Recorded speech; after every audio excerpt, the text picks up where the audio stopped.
الحمد لله نحمده ونستعينه ونستغفره ونؤمن به ونتوكل عليه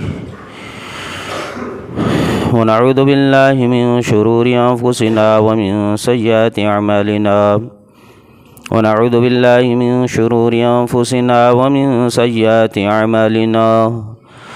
ونعوذ بالله من شرور أنفسنا ومن سيئات أعمالنا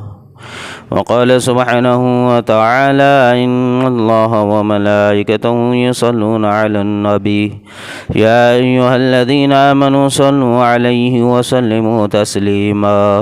اللهم صل على محمد وعلى آل محمد كما صليت على إبراهيم وعلى آل إبراهيم إنك حميد مجيد اللهم بارك على محمد وعلى آل محمد كما باركت على إبراهيم وعلى آل إبراهيم إنك حميد مجيد صدق الله العظيم وصدق رسوله الكريم أما بعد محترم بزرگ اور دوستو، اسلام آیا، مذہب اسلام، شریعت آئی، قرآن آیا تو زمین کے انسانوں کو زندگی گزارنے کا ڈسپلنس اور رولز جو تھے وہ مل گئے، اور اللہ نے کامیاب زندگیوں کو، خوشحال زندگیوں کو کس طرح انسانوں کو بنانا ہے، اس کے لیے اللہ تبارک و تعالی نے قرآن اتار کر قرآن کے اندر اللہ نے احکامات زندگیوں کو بتلایا کہ زندگی میں انسان ہر فیلڈ اور ہر شعبے میں رہتے ہوئے اگر وہ اللہ کے حکم اور اللہ کے قانون اور اللہ کے حدود کے اندر رہ کر اگر وہ اپنی زندگیوں کو گزارتا ہے اور اللہ کے بنائے ہوئے قانون پر اپنے آپ کو چلاتا ہے تو اللہ تبارک و تعالی اس کے اندر اس کو خیر اور دنیاوی بھلائی دونوں سے اللہ اس کو نوازتے، اور اللہ ہی کا قانون ہے جو انسانوں کے لیے پرفیکٹ قانون ہے۔ اس کے علاوہ زمین پر انسانوں کو زندگی گزارنے کی اور زندگیوں کو کامیاب بنانے کے لیے جتنی جو کچھ وہ اپنے دماغ، اپنی عقل اور اپنے علم سے جد و جہد اور کوشش کرتے ہیں، یہ ساری کی ساری کوششیں ناقص ہے، یہ مکمل نہیں ہے، کیونکہ دین مکمل ہے، اللہ کا قانون مکمل ہے۔ دنیاوی انسان اپنے عقل سے محدود ایک حد تک جو ہے وہ سوچ کر کوئی بھی دنیاوی چیزوں کو اور دنیاوی رولز اور قانون کو بنا سکتا ہے، زندگی کو خوشحال بنانے کے لیے کچھ قانون بنا سکتا ہے، لیکن آگے کے اس کے پیچھے کی جو زندگی ہے اور آگے جو نسل در نسل آگے جو آنے والی ہے، ان سارے چیزوں کو یہ انسان نہیں جانتا۔ تو اللہ تبارک و تعالی ہے جو اول ہے، وہ آخر ہے، جو انسان کے شروعاتی زندگی کو بھی جانتا ہے اور انسان کی آنے والی نسلوں کے مسائلوں کو بھی جانتا ہے، اور اس کے آنے والے نسلوں کے مسائلوں کو بھی اللہ جانتا ہے، یہاں تک کہ قیامت تک کے آنے والے انسانوں کی ہر ضرورت اور ہر مسئلے کو اللہ جانتا ہے۔ اسی لیے اللہ نے یہ قانون قرآن کے ذریعے بتلا دیا، اور زندگیوں کو گزارنے کے رولز اور ڈسپلن کو اللہ نے قرآن میں اتار کر قرآن کے ذریعے بتلا دیا، اور فرمایا کہ تم اس کو ہی فالو کرو اور اسی کے پیچھے تم چلو تو تمہاری زندگی خوشحال بن جائے گی۔ اگر ایمان والا کلمہ پڑھتا ہے اور کلمہ پڑھ کر ایمان میں داخل ہوتا ہے اور مسلمان ہونے کے بعد پھر یہ اسلام پر اور ایمان پر اور شریعت پر اپنے آپ کو چلاتا ہے تو پھر اس کی زندگی خوشحال بنتی ہے، اور قرآن کے پیچھے چلنے پر، اللہ کے حدود میں رہ کر چلنے پر پھر یہ انسان کی زندگی، چاہے وہ تجارت اور کاروبار والی ہو، پھر چاہے وہ اس کی زندگی ڈگریاں اور عہدے حاصل کی ہوئی لائف اس کی زندگی کی ہو، یا پھر چاہے وہ زندہ انسان اپنی زندگی گزار رہا ہو تو زندگی گزارنے کے ڈسپلنس اور رولز ہی کیوں نہ ہو، یا پھر چاہے ایک انسان جوان ہو کر جب نکاح کرتا ہے تو نکاح کرنے کی ہی جو اس کے جو رولز اور ڈسپلن ہے، جو قانون ہے، جو نکاح کی جو شرائط اور جو حدود ہے، ان ساری چیزوں ہی کو کیوں نہ اس کو فالو کرنا ہو، یا پھر اس کے بعد فرمایا کہ مال ہو، مال کی تقسیمی ہو، یا پھر اس کے آگے فرمایا کہ جب انسان کی موت ہوتی ہے تو موت کے وقت میں جو کس طرح سے اس کے لیے قانون ہے، اس کے لیے کیا شریعت ہے، یہ سب چیزیں جو قرآن کے ذریعے اللہ بتلاتا ہے، اگر تم نے کلمہ پڑھا ہے تو پھر اس کے پیچھے چلو گے، اور ان جگہوں پر ہر قدم پر اگر تم نے شریعت اور قانون کو اپنے اندر لے کر اس کے حدود میں، اس کی حد میں رہتے ہوئے اگر تم نے ہر کام زندگی کا کر لیا تو پھر اللہ کہتا ہے کہ تم کامیاب ہے۔ تم کو اللہ کہتا ہے کہ پھر تمہاری یہ زندگی دنیا میں بھی نفع بخش ہوں گی، اپنے لیے بھی خیر ہے پھر، اور دوسروں کے لیے بھی تمہاری زندگی خیر بن جائے گی۔ اللہ رب العالمین نے قرآن اسی لیے اتارا ہے۔ قرآن صرف جو ہے پڑھنے کے لیے نہیں ہے، اور قرآن صرف گھر میں رکھنے کے لیے نہیں ہے، اور قرآن صرف جو ہے تو گلے میں باندھنے کے لیے نہیں ہے، بلکہ قرآن ایک زندگی ہے جو انسان کو زندگی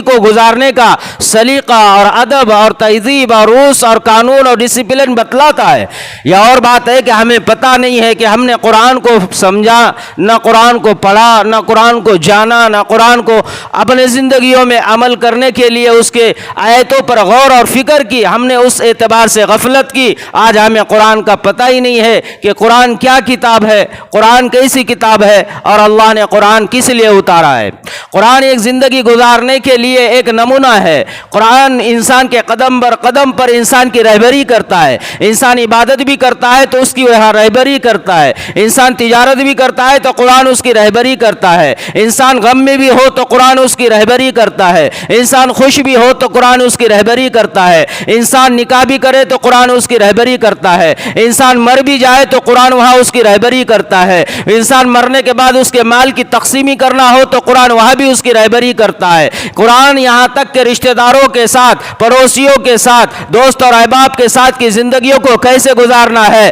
یہاں بھی رہبری کرتا ہے۔ قرآن بیویوں کے ساتھ کیسے رویوں کو اختیار کرنا ہے، ان کے ساتھ کیسا سلوک کرنا ہے، قرآن یہاں بھی رہبری کرتا ہے۔ قرآن انسان کے دین کے عمل اور دین کے اجالے کی زندگیوں کے اندر رہبری کرتا ہے۔ قرآن انسان کے رات کے اندھیرے اور رات کی زندگیوں میں انسان کی رہبری کرتا ہے کہ اس کی رات کیسی ہو، اس کا دن کیسا ہو، اس کی کمائی، انسان جب کمانے کے لیے دن کے اجالے میں نکلتا ہے، چاہے وہ اپنے ذات سے کمائے یا کسی کے ماتحت میں رہ کر کمائے، قرآن وہاں اس کی رہبری کرتا ہے کہ اس کو اپنی زندگیوں کو کیسے گزارنا ہے، وہاں رہبری کرتا ہے کہ اس کی روزی کو کیسے حلال کرنا ہے، اور وہاں رہبری کرتا ہے کہ کامیاب زندگی کیسے ہوتی ہے۔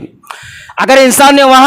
نے قرآن کو سامنے رکھا تو پھر انسان کے قدم بر قدم پر قرآن جو ہے تو اس کی رہبری کرتا ہے۔ قرآن کو ہم نے چھوڑ دیا، قرآن سے تعلق توڑ دیا تو پتہ ہی نہیں ہے ہمیں کہ قرآن کیا کہہ رہا ہے، اور قرآن کس لیے اترا، اور قرآن کا منشا کیا ہے۔ قرآن کامیاب کرنے آیا، قرآن ہدایت لے کر آیا، قرآن نے انسان کو قبول اور مقبول بنانے کا دعویٰ کیا، قرآن نے نافرمانوں کو اس کی سزاؤں کے متعلق ڈرایا دھمکایا، قرآن نے عبادت کرنے والے ایمان والوں کو جنت کی خوشخبریاں دی، قرآن نے اللہ تک پہنچنے کا راستہ بتلایا، قرآن نے جہنم سے بچنے کا راستہ بتلایا، قرآن نے قبر میں کامیاب زندگی بنانے کا جو ہے تو عمل بتلا دیا، سب کچھ قرآن نے بتلا دیا، لیکن ہم نے قرآن کو ہی نہیں سمجھا، اس لیے ہمیں کوئی چیز کی خبر نہیں۔ اس لیے آج زمین پر انسان دیگر مذاہب بھی جو ہے مسلمانوں کا مذاق، مسلمانوں کو ذلت، مسلمانوں کو پریشان اور مسلمانوں کو ٹارگیٹ کرتی ہوئی نظر آ رہی، کیونکہ اس کو پتہ ہی نہیں ہے زندگی کیسے گزارنا ہے، کون سے راستے پہ چلنا ہے، اور کون سے راستے پہ اللہ ملتا ہے، کون سے راستے پر عمل کرنے پر اللہ خوش ہوتا ہے، کون سا کامیابی والا راستہ ہے اور کون سا ناکامیابی والا راستہ ہے، کون سا عزت والا راستہ ہے اور کون سا ذلت والا راستہ ہے، انسان کو پتہ ہی نہیں ہے۔ روئے زمین پر قرآن اترنے سے پہلے زمین کے اوپر جو خرافات تھے، جو رسومات تھے، جو بدعات تھے اور جو جہالت تھی، ایسی جہالت آج کئی جگہوں پر مسلمانوں کے اندر موجود ہے۔ ایسی جب کہ قرآن اترا، نبی آئے، اذانیں ہو رہی ہے، مساجدیں ہیں، اور زمین کے اوپر اللہ اور اس کے رسول کے نام لینے والے ہیں، دین کا داعی، دین کی دعوت، دین کا کام کرنے والے لوگ ہیں، اس کے باوجود یہ حال ہے ہمارے اس امت کا۔ یہ امت محمدیہ، رسول اللہ محمد صلی اللہ علیہ وسلم کی امت اتنے پیچھے اور اتنے کہ انسان کو اپنی زندگیوں کے گزارنے کے لیے جو قرآن کہتا ہے یہ انسان اس کے خلاف اپنے آپ کو چلاتا ہے۔ زمین کے اوپر قرآن اترا، تو قرآن نے ہر شعبے کے دین کو لوگوں کے سامنے رکھ دیا. جس نے عمل کر لیا وہ کامیاب ہو گئے. مسلمانوں کو اللہ نے کتنا بہترین ایک نمونہ دیا ہے، بہترین قرآن دیا ہے. ایک زندگی پوری مکمل کیسے کامیاب بنانا ہے، اللہ نے یہ سب کچھ سرمایہ دیا ہے، لیکن ہمیں اس کی قدر نہیں ہے. غیروں کے پاس یہ سب چیزیں تھی نہیں، اور نہ ان کے پاس یہ موجود تھی. غیروں کو یہ تک پتہ نہیں تھا، غیروں کو طلاق دینے کا مسئلہ پتہ نہیں تھا. غیروں کو نکاح کرنے کے بعد نکاح کے اندر لائی ہوئی جو بیوی ہے، جو اس کی وائف بن کر اس کی زندگی میں آتی ہے، اس کی زندگی کے ساتھ اس کی زندگیوں کو کیسے خوشحال کرنا ہے یہ تک پتہ نہیں تھا. طلاق کا اس کو پتہ نہیں تھا. پھر غیروں کے اندر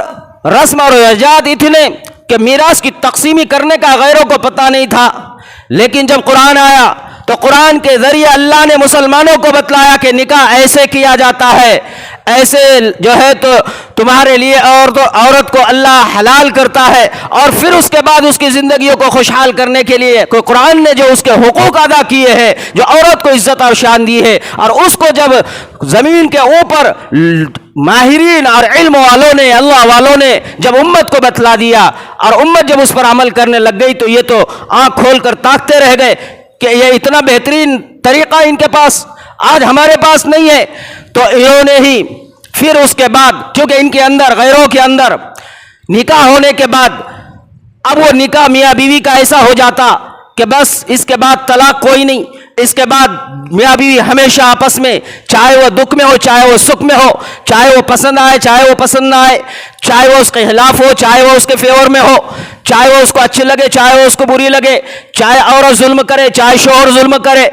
دونوں ایک دوسرے کو چھوڑ نہیں سکتے تھے، دونوں ایک دوسرے کو الگ نہیں کر سکتے تھے. یہاں تک کہ وہ عورت وہیں پر گھٹ گھٹ کر مر جائے تبھی جو ہے تو وہ نکاح شوہر سے الگ ہو سکتی تھی. اس کے علاوہ نکاح کے بعد سوائے موت کے شوہر سے اس کو الگ کرنے والی کوئی طاقت نہیں تھی. لیکن 1950 میں جب کوڈ آیا تو اس کے بعد ان لوگوں نے دیکھا مسلمانوں کا جو طریقہ ہے کتنا بہترین طریقہ ہے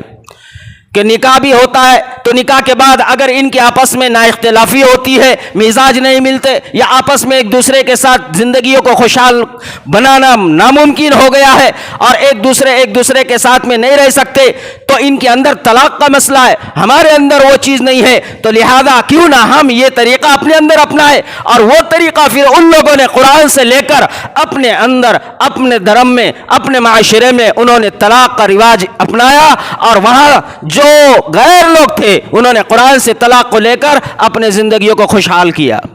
ورنہ ان کی زندگی اتنی مشکلات میں تھی. اللہ نے یہ ہمیں دے دیا،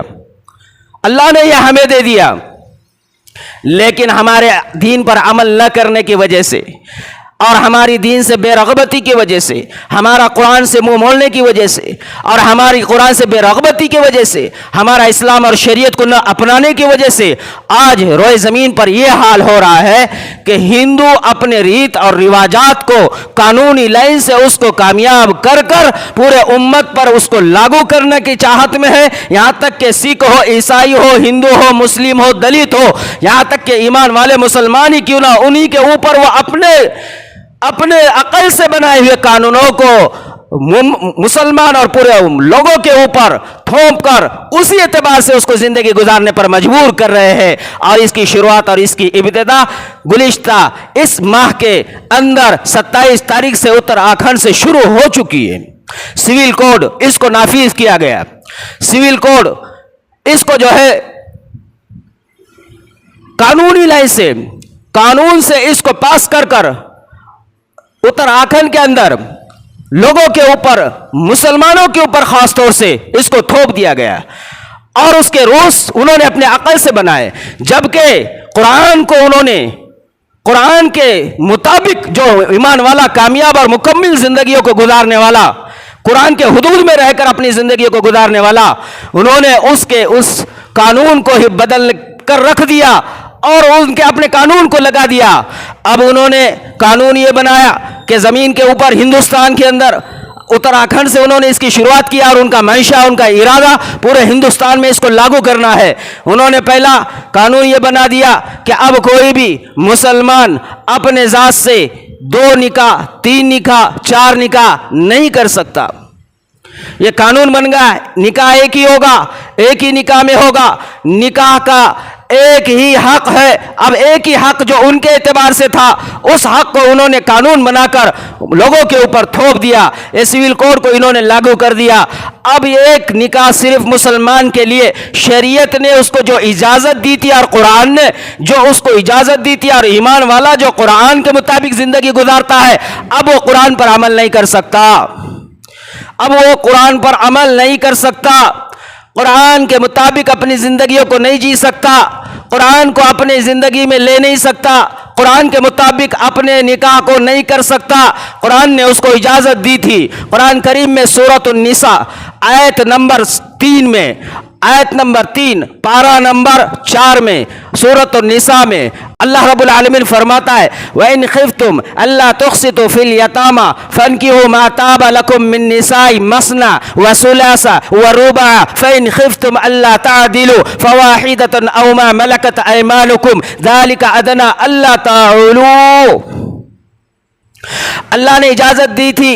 اگر تمہیں اختیار ہے، فرمایا اگر تمہیں چاہے تو تم نکاح کرنا چاہے تو تم 2 3 جو ہے تو بیویوں سے نکاح کر سکتے ہیں، یہاں تک کہ ثلاثہ و رباع تم 4 سے بھی نکاح کر سکتے ہیں۔ لیکن یاد رکھو پھر قرآن نے کہا اگر تمہیں یہ پکی اپنے ذات اور اپنے آپ پر اعتماد اور بھروسہ ہے کہ تم ان تینوں کا اور چاروں کے تمام حقوق ادا کر سکتے تو ہی نکاح کرو، ورنہ پھر تم ایک ہی سے نکاح کر کر اس کے پورے حقوق ادا کرو۔ شریعت نے زبردستی نہیں کی تھی کہ 4 نکاح اور 3 نکاح کرو، بلکہ کہا تمہاری وسعت ہے، تمہاری حیثیت ہے، تمہاری طاقت ہے تو تم 4 کرو، اگر 2 کرو چاہے 3 کرو یا 4 کرو، اگر نہیں ہے حیثیت تو 2 اور 3 کے پیچھے نہ جاؤ، ایک ہی پر کافی رکھو۔ اور اللہ جانتا ہے، اللہ کو پتا ہے تمہارے ارادوں کا، اللہ جانتا ہے۔ یہ قرآن نے ہمیں قرآن جس پر ہم عمل کرتے تھے، چاہے وہ جو بھی کرنے والے جن لوگوں نے 2 2 3 3 نکاح کیے وہ لوگ عمل کرتے تھے، قرآن اجازت دیتا تھا، قرآن عمل کے لیے آیا تھا، لیکن اب ہم اس آیت پر اتراکھنڈ میں اب اس آیت پر مسلمان عمل نہیں کر سکتا۔ ہمارا قرآن پھر فرمایا نہ، پھر اس کے علاوہ پھر طلاق کا مسئلہ آ گیا، نکاح بھی جو ہے تو تمہارا مسئلہ بن گیا، نکاح تم 2 3 نہیں کر سکتے، طلاق کا مسئلہ آیا کہ پھر تم طلاق بھی فرمایا کہ اگر تمہیں دینی ہو اس کے رولز اس کے قانون یہ بنائے، تم شریعت کے اعتبار سے قرآن طلاق نہیں دے سکتے، تم قانون کے حد میں رہ کر قانون کے رولز کو فالو کر کر قانون جو راستہ بتائیں گا اس شکل سے تم طلاق کو دینا ہوگا، شریعت کے اعتبار سے تم طلاق نہیں دے سکتے۔ طلاق کا بھی حق شریعت کا چھین لیا۔ قرآن کو ماننے والے قرآن کے مطابق کوئی کسی بھی اعتبار سے اگر ڈیسیژن لے اور فیصلہ لے تو وہ مانیتا اس پر نہ دی جائے گی، اس کو مانا اور قبول نہیں دیا جائے گا، بلکہ طلاق صرف کورٹ کے اعتبار سے ہوں گے۔ اور کورٹ نے یہ شرط لگائی نکاح ہونے کے بعد فوراً کوئی طلاق دے اس کی عارضی کو منظور نہیں کیا جائے گا، 1 سال تک اس کی عارضی کو چاہے تم 10 بار 20 بار 25 بار 50 بار 2 مہینے 4 مہینے 5 مہینے 9 مہینے تک عارضی دیتے رہو، کورٹ یہ کہہ رہا ہے کہ 1 سال تک تمہاری عارضی نامنظور ہے، تمہیں عارضی کو قبول ہی نہیں کیا جائے گا، طلاق کے 1 سال تک تمہاری یہ طلاق کا کوئی راستہ نہیں کھلے گا۔ اور قرآن میں جس اعتبار سے طلاق کے لیے کہا ہے قرآن کریم کے سورہ بقرہ میں اور آیت نمبر 227 میں اللہ فرماتا ہے سورہ بقرہ دوسرے پارے میں وَإِنْ عَزَمُوا الطَّلَاقَ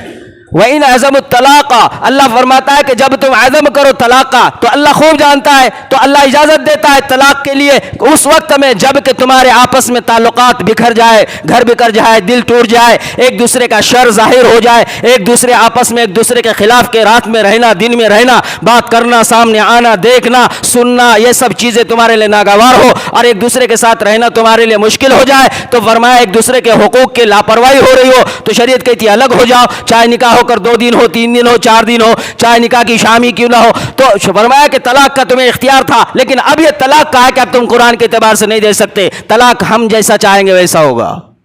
نکاح کرنے کے بعد نکاح 2010 سے آج تک جتنے نکاح ہو گئے اور جتنے طلاق ہو گئے ان سب کا اندراج کرانا، ان سب کا نوند کرانا، رجسٹریشن کرانا ان لوگوں کے لیے سب کے لیے فرمایا کہ ضروری ہے،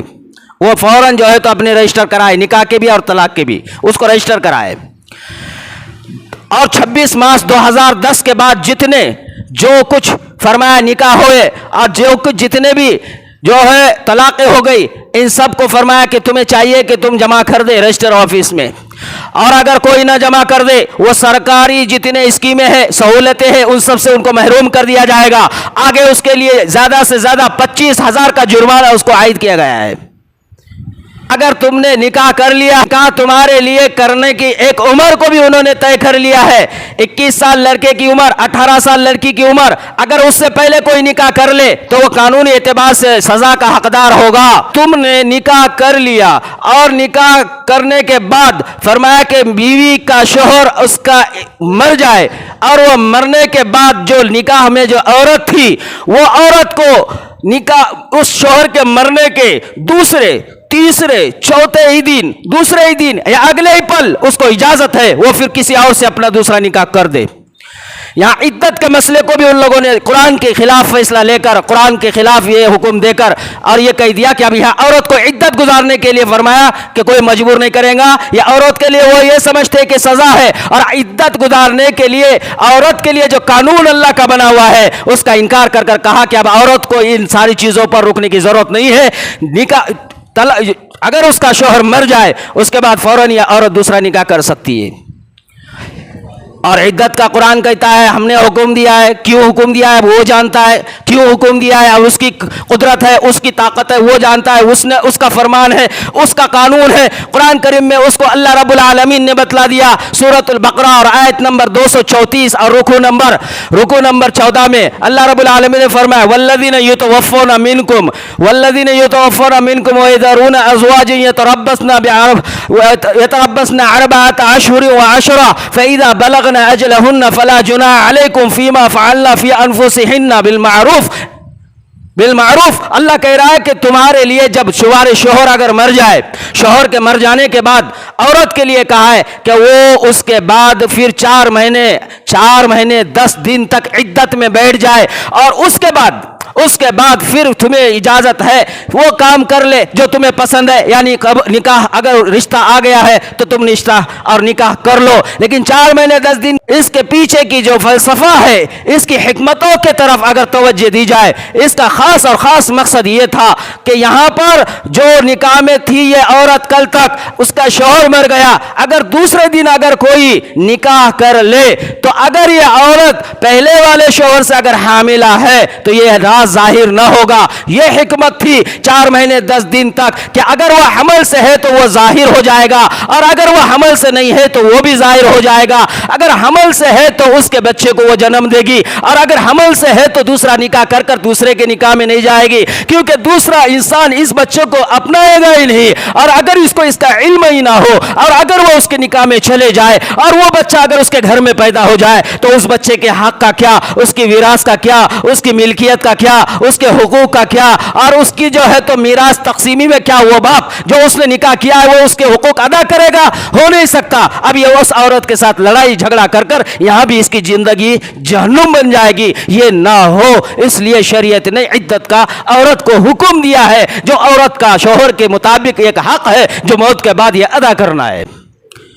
اسلامی اعتبار سے جو قانون تھا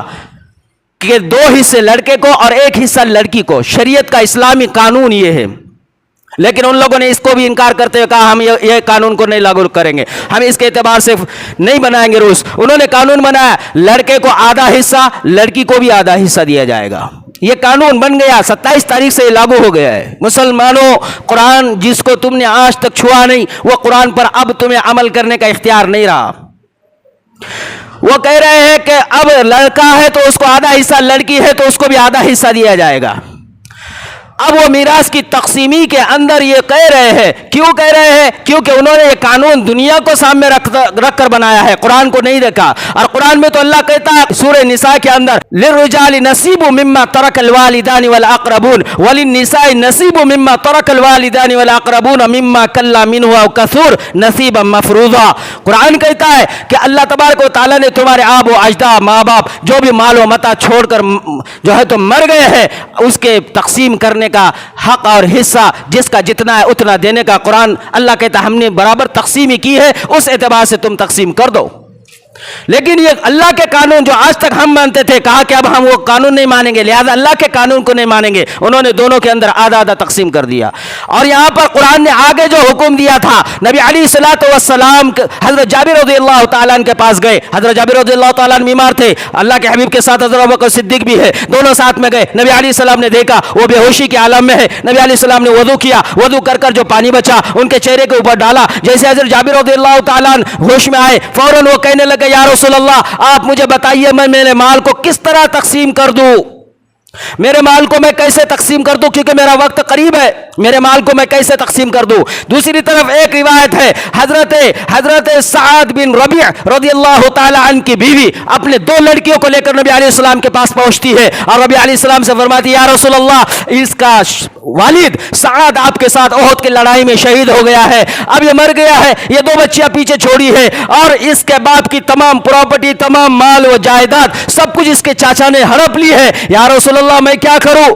اب وہ ان کے حق نہیں دیتا، اگر یہ حق نہ دے تو اس کا نکاح کیسے کرو، اس کی تربیت کیسی کرو، اس کی پڑھائی کا نظام کیسے چلے، اس کی زندگی خوشحال کیسی بنائی جائے؟ نبی علیہ السلام خاموش رہے۔ اس وقت آسمان سے ایک بچی کو اس کا حق دلانے، اس کی تعلیم اور تربیت اور نکاح، اس کی زندگیوں کو آسان کرنے کے لیے اور حضرت جابر رضی اللہ تعالیٰ عنہ کے کہنے پر نبی علیہ الصلوۃ والسلام جو تقسیم کا جو راستہ بتانے کے لیے جو خاموش ہو گئے تھے، کیا کیا جائے وہ راستہ بتانے کے لیے اللہ رب العالمین نے جبرائیل امین کو بھیجا، اور یہی سورۃ النساء میں اور آیت نمبر 11 کو اللہ رب العالمین نے جبرائیل کے ذریعے اتار کر بھیجا اور کہا یا نبی آپ کو اللہ فرماتا ہے یوصیکم اللہ فی اولادکم للذکر مثل حظ الانثیین فإن کن نساء فوق اثنتین فلہن ثلث ما ترکت ان كانت واحدة فلها النصف ولأبويه لكل واحد منهم السدس مما ترك إن كان له ولد فإن لم يكن له ولد ووارثه أبواه فلأمه الثلث فإن كان له إخوة فلأمه السدس۔ اللہ نے فرمایا مرد کو، بچے کو، بچی کو، عورت کو، باپ اور ماں دونوں میں سے کوئی مر جائے، کس کا حق کتنا، کس کو کتنا دیا جائے گا؟ باپ کے گزر جانے پر بیوی کو کتنا دیں گے، بیٹے کو کتنا دیں گے، اور اس کے علاوہ اس کے وارثین کو کتنا دیے گے، اور اس کے علاوہ اگر شوہر مر جائے بیوی کو کتنا ملے گا، ماں باپ زندہ ہے اس کو کتنا ملے گا، اگر یہ زندہ ہے اور اس کی بیوی مر جائے تو بیوی کے مال میں سے شوہر کو کتنا ملے گا، شوہر کو کتنا ملے گا، اس کے اولاد کو کتنا ملے گا۔ اگر یہ مر جائے انسان، اس کی کوئی اولاد ہی نہ ہو، پھر اس کے ماں باپ زندہ ہے تو ماں باپ کو کیا ملے گا، اور اگر ماں باپ بھی نہیں ہے اور اس کی بیوی مر گئی ہے اور یہ انسان جو تھا یہ مر گیا ہے تو پھر اس کے باقی رشتہ دار بھائی بہن کو کتنا حق ملے گا؟ سارے رشتہ دار، قرآن نے یہ کہا ہے تم جب حصے داری کرو تم سب کے حقوق تو ادا کرو، لیکن یتیم کو، رشتہ داروں کو تک نہ بھولو، انہیں بھی جو ہے تو اس کے اندر شامل کر لو۔ آباؤکم و ابناؤکم، فرمایا کہ تمہارے آب و اجداد، یہ جو کچھ ہے، فرمایا ان کا جو کچھ ہے تمہارے لیے، تمہارے اقارب اور رشتہ دار اور دوست جو آئے اس وقت میں یتیم، ان کو بھی دو۔ شریعت نے اتنی سہولت دی، شریعت نے اتنا قانون آسان کر بتایا، اللہ نے بندوں پر اتنا رحم کیا، مال کے تقسیمی کا مسلسل پورا تذکرہ سورۃ النساء میں ہر آیت میں اللہ نے یہ بتلا دیا، آگے اللہ نے اور مزید بتلا دیا، آگے اللہ نے اور مزید بتلا دیا، پورے قرآن میں سورۃ النساء میں اللہ نے میراث کے تقسیموں کو بتلا دیا۔ اسی کے اعتبار سے نبی علیہ السلام نے صحابہ کو بتلایا، صحابہ نے ایسی زندگی گزاری، آج تک ہم اسی طریقے پر زندگی گزار رہے تھے، ہر ایک کے حقوق کو ادا کرنے کے لیے۔ اور جب انسان مر جائے، علماء کیا فرماتے ہیں تقسیمی میراث کب ہونا چاہیے؟ انسان مر جائے، مر کر دفن کر دیا جائے، دفن کر جب ہم لوٹ کر گھر پر آتے ہیں، جس چٹائی پر اور جس جگہ پر میت کو سلایا گیا تھا اسی جگہ پر رشتہ دار کو بیٹھنا چاہیے آنے کے بعد قبرستان سے، اور فوراً جو ہے تو بیٹھ کر اس کی پراپرٹی، اس کی جائیداد، اس کے فلیٹ، اس کے گاڑیاں اور اس کے جو کچھ کیش بیلنس رکھا ہوا ہے وہ، اور جو کچھ سونا اور چاندی ہے وہ، اور اس کے کپڑے، اس کے زیور وہ، اس کے کپڑے، اس کی ٹوپی، اس کے جوتے، اس کے گھڑیاں وہ، اور اس کا فرنیچر، اس کے گھر کے اندر کا رکھا ہوا اس کا سامان، اس کا موبائل کا کور، اس کا چارج کا وائر، یہاں تک کہ اس کے پیر کے اندر کے موزے اور اس کے گھر کے اندر بچھا ہوا قالین، اس کے گھر کے اندر رکھا ہوا ایک ٹوتھ پیسٹ برش، اور اس کے گھر کے اندر نیل کٹر رکھا ہوا وہ، چاہے اس کے گھر کے اندر اوپر سے بڑی چیز، نیچے سے نیچے چھوٹی چیز،